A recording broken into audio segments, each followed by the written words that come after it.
subscribe to my channel.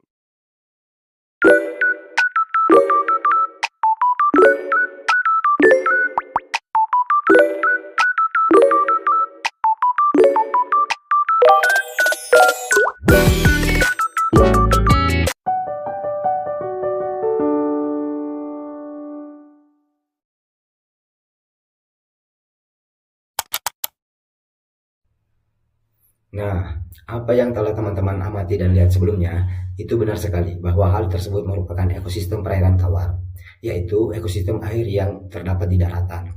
Secara umum dapat dibagi menjadi dua, yaitu perairan lentik atau juga disebut sebagai perairan tenang, seperti danau, rawa, waduk, telaga, dan sebagainya. Dan yang kedua, perairan lotik, disebut juga sebagai perairan yang berarus deras, misalnya sungai, kali, kanal, parit, dan sebagainya. Perbedaan utama antara perairan lotik dan lentik adalah dalam kecepatan arus air. Sungai merupakan perairan yang sudah banyak dimanfaatkan di sekitar kita seperti beberapa sektor penambangan pasir, pertanian, perikanan, dan sumber perusahaan air minum atau yang kita kenal PAM.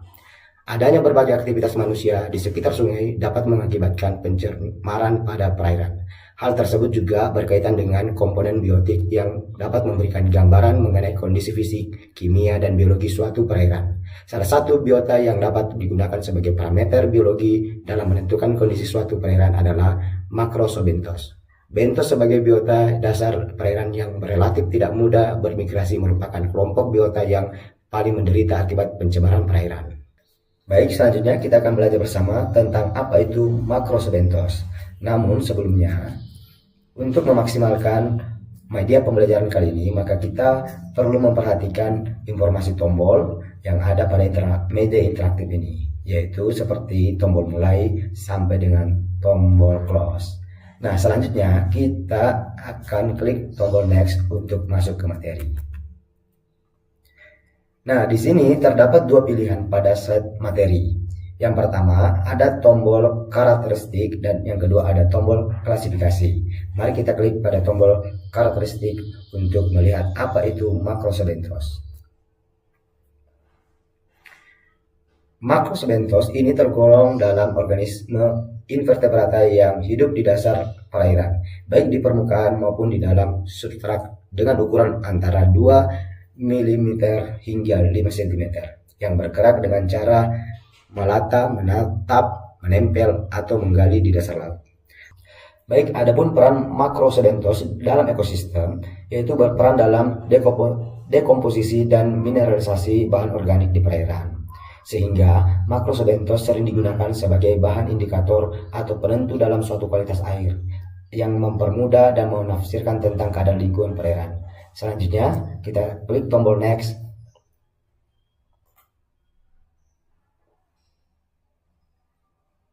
Nah, mengapa makrosebentos digunakan sebagai bioindikator? Karena makrosebentos umumnya sangat peka terhadap perubahan lingkungan perairan yang ditempati. Nah, selanjutnya, mengapa makrosebentos digunakan sebagai bioindikator? Karena makrosebentos umumnya sangat peka terhadap perubahan lingkungan perairan yang ditempatinya. Karena itulah makrosebentos ini sering dijadikan sebagai penentu ekologi di suatu perairan dikarenakan cara hidup, ukuran tubuh, dan perbedaan kisaran toleransi di antara spesies di dalam lingkungan perairan. Adapun faktor yang mempengaruhi kelimpahan dan keanekaragaman makrosebentos itu sendiri yaitu ada dua, faktor biotik, interaksi dengan organisme lain dalam ekosistem perairan. Yang kedua, faktor abiotik, yaitu kualitas air, substrat, suhu, dan kondisi kimia perairan. Selanjutnya, bagaimana menentukan indikator kualitas perairan berdasarkan makrosebentos? Perairan berkualitas baik apabila keanekaragaman jenis makrosebentosnya tinggi. Namun, perairan tercemar apabila keanekaragaman jenis rendah, hanya spesies dengan toleransi tinggi yang bertahan. Selanjutnya, kita klik tombol next. Mari kita klik pada tombol klasifikasi untuk melihat klasifikasi makrosebentos. Nah, berdasarkan letak hidupnya dibagi menjadi dua, yaitu infauna, yaitu hidup dengan membenamkan diri di lumpur atau sedimen. Contoh, bivalvia, polychaeta, dan epifauna, yaitu hidup di permukaan substrat. Contohnya, crustacea. Adapun berdasarkan ukuran dan kategori taksonomi terdiri dari mikrofauna dengan ukuran kurang dari 63 mikrometer, megafauna dengan ukuran 63 sampai 500 mikrometer, makrofauna dengan ukuran 500 mikrometer sampai 5 cm, dan terakhir megafauna dengan ukuran lebih besar dari 5 cm.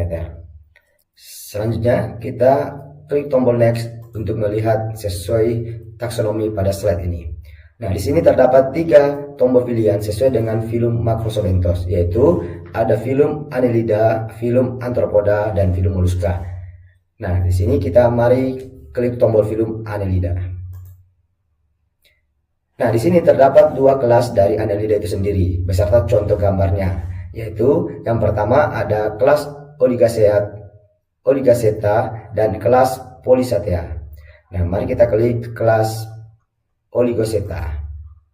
Nah, di sini terdapat satu ordo lengkap dengan gambarnya, yaitu ordo Haplotacida. Mari kita klik gambarnya. Nah, di sini juga terdapat satu famili, yaitu famili Tubifisidae beserta gambarnya.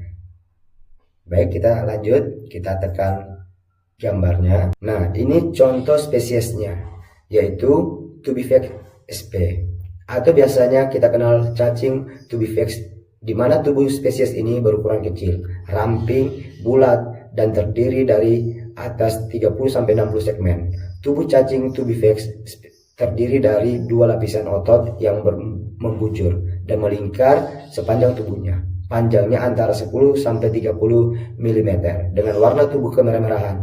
Biasanya habitatnya di tempat pasir berlumpur. Baik, selanjutnya mari kita tekan tombol back untuk kembali ke kelas Polysaceae.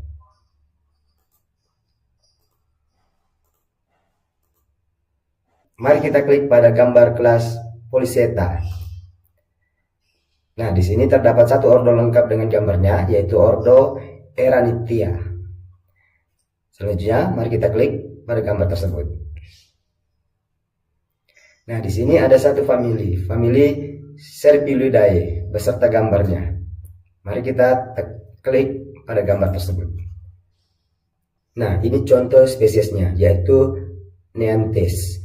Tubuh panjang pada prostamium terdapat sepasang palp, sepasang antena, dan 2 pasang mata. Pada peristromium terdapat 4 pasang ciri-paring dengan 2 buah rahang besar. Ukuran tubuh 5-25 cm, warna tubuh hitam kecoklatan. Habitatnya biasanya di tempat pasir berlumpur.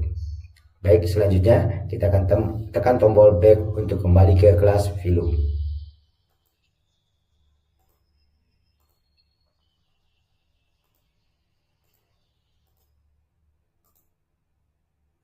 Nah, sekarang kita klik pada filum kedua, yaitu filum Arthropoda. Nah, di sini terdapat satu kelas dari filum Arthropoda beserta contoh gambarnya, yaitu kelas Insecta.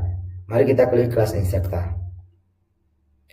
Nah, di sini terdapat 4 ordo dari Insecta itu, yaitu ordo Diptera, ordo Odonata, ordo Hemipetra, dan ordo Ephemeropetra. Mari kita menjelajahi masing-masing ordo tersebut, dimulai dari ordo Diptera. Nah, di sini ada satu famili, yaitu famili Chironomeidae beserta gambarnya. Baik, selanjutnya mari kita klik lagi pada gambar tersebut. Nah, ini contoh spesiesnya, yaitu Chironomus. Cacing ini mengandung mikoglobin yang membantu mereka hidup di air stagnan. Habitatnya di tempat berlumpur. Baik, selanjutnya kita tekan tombol back untuk kembali ke slide ordo. Nah, selanjutnya kita klik ordo Odonata. Nah, di sini kita bisa melihat terdapat 4 macam famili dari Odonata itu sendiri, yaitu famili Acineidae, famili Gompidae, famili Soenagyrionidae, dan famili Libellulidae. Selanjutnya mari kita lihat famili Acineidae. Nah, ini contoh spesiesnya, yaitu Boyeria, di mana memiliki Lebar sayap mencapai 95 mm dengan panjang 71 mm. Ini adalah spesies samar. Jantan adalah berwarna hijau dan betina biasanya berwarna kecoklatan. Matanya adalah berwarna hijau. Habitatnya di tempat pasir berlumpur. Baik, selanjutnya kita tekan tombol back untuk kembali ke slide family Gomphidae. Selanjutnya mari kita lihat family Gomphidae. Nah, ini contoh spesiesnya, yaitu Gompus. Gompus ini adalah sejenis insekta dengan tubuh panjang dan ramping, sayap memanjang dan bervena banyak serta membrannya. Sayap depan dan belakang hampir sama dalam bentuk dan ukurannya. Habitatnya di pasir berlumpur. Baik, selanjutnya kita tekan tombol back untuk kembali ke slide family Zoenagrioneidae.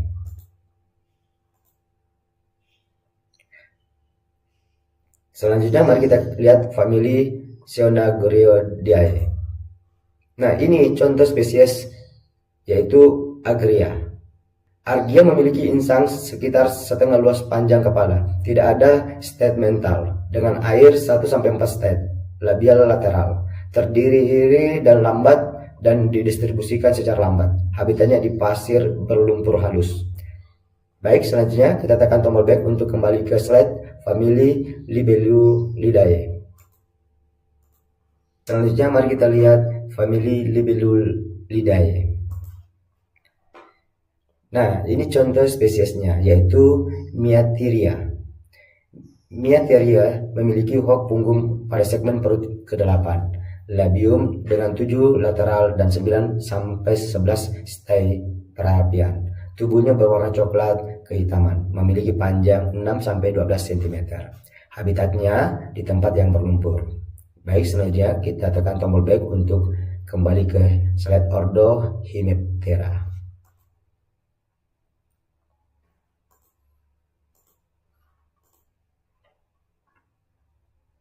Selanjutnya kita klik ordo Hemiptera. Di sini terdapat satu famili yaitu famili Nausoridae. Nah, ini gambarnya. Baik, selanjutnya mari kita klik pada gambar tersebut. Nah, terdapat dua spesies yaitu spesies Polocoris dan spesies Naucorienae. Pada Polocaris, margin dalam mata anterior konvergen, bentuk tubuh sangat cembung, berwarna kuning kecoklatan dan mempunyai sepasang mata. Habitatnya di tempat berlumpur halus. Adapun pada Naucorienae, insekta ini memiliki panjang tubuh 0,6 mm, warna kuning kecoklatan, mempunyai mata sepasang mata yang besar dan memiliki kedua antena. Habitatnya di tempat pasir berlumpur. Baik, selanjutnya kita tekan tombol back untuk kembali ke slide ordo Epiomorphetarea.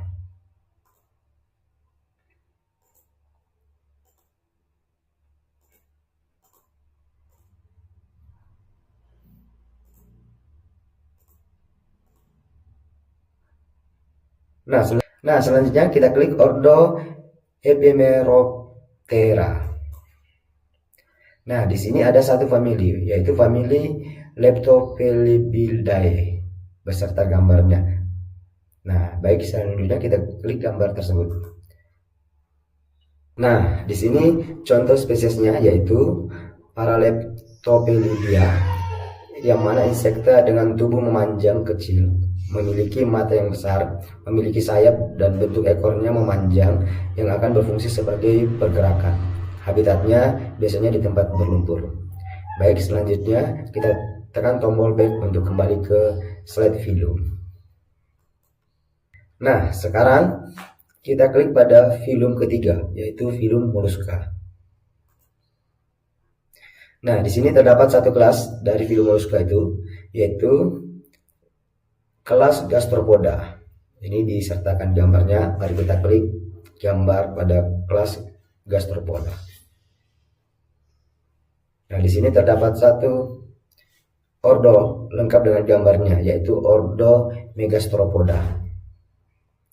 Mari kita klik pada gambar tersebut. Nah, di sini ada satu famili, yaitu famili Pleurotheriidae. Ini gambarnya. Baik, selanjutnya mari kita tekan pada gambarnya. Nah, ini terdapat dua spesies, yaitu Pleurothera dan Goniobosis. Di mana pada Pleurothera ini cangkangnya mempunyai lekukan-lekukan dengan jumlah 5 dan ukuran cangkang 5 sampai 10 cm. Dari bawah besar dan ke atas semakin kecil dan meruncing. Warnanya biasanya warna coklat kekuningan, mempunyai 2 tentakel dan sepasang mata. Daging tubuh yang lunak, habitatnya di tempat bebatuan dan pasir berlumpur. Sedangkan pada Goniobosis, ukuran tubuh berkisar 3-8 cm, bagian bawah cangkangnya lebih besar dan ke atas meruncing dan kecil. Warna coklat kehitaman dan cangkang bulat panjang. Mata terdapat pada dasar tentakel. Habitatnya biasanya bertempat pada bebatuan dan pasir berlumpur. Nah, tak terasa kita telah belajar terkait tentang karakteristik dan klasifikasi Macrotzobenthos. Sebagai kesimpulan dan penutup, ekosistem perairan darat terbagi menjadi 2 jenis, yaitu perairan lentik atau tenang dan perairan lotik atau beraturus deras. Sungai sebagai bagian dari perairan lotik memiliki banyak manfaat bagi manusia. Namun, berbagai aktivitas manusia di sekitar sungai juga dapat menyebabkan pencemaran yang berdampak pada kondisi fisik, kimia, dan biologi perairan. Salah satu indikator penting untuk menilai kualitas air adalah Macrotzobenthos, yaitu biota dasar perairan yang sangat sensitif terhadap pencemaran. Oleh karena itu, menjaga kebersihan dan kelestarian sungai sangat penting agar ekosistemnya tetap sehat dan dapat terus dimanfaatkan oleh manusia serta makhluk hidup lainnya. Kesadaran dan tindakan nyata dari semua pihak diperlukan agar perairan kita tetap terjaga dan berkelanjutan untuk generasi mendatang. Salam pelestari, salam konservasi.